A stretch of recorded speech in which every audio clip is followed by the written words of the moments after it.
aluna, não entre nessa. Você tem 19 anos e eu não interessa. Esqueça o que rolou depois daquela festa de formatura. Você no fogo de milhões de hormônios e eu de fogo na maior secura. Eu resisti um ano inteiro, fiquei na minha, vendo você na primeira fila, de mini saia e sem calcinha.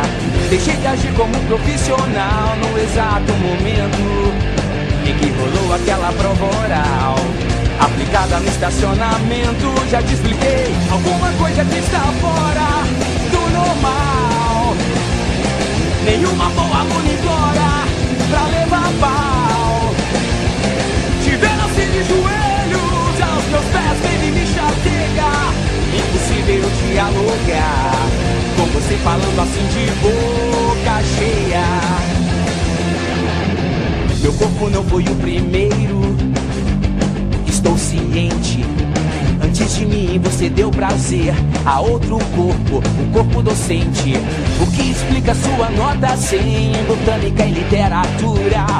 Menina, te conheço bem, já explorei toda a sua cultura. Nós não precisamos ser perfeitos.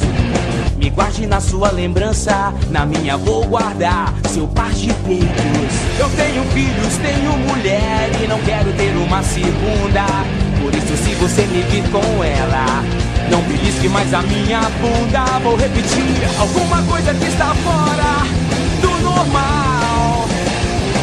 Nenhuma boa aluna implora pra levar pau.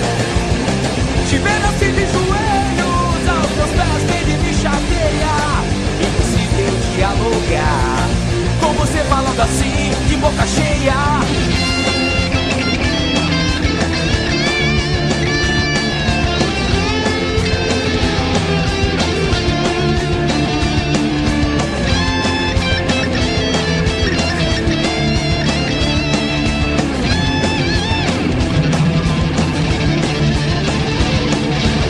Alguma coisa que está fora do normal. Nenhuma boa aluna implora pra levar pau. Maior que nós é a verdade que não quer se calar.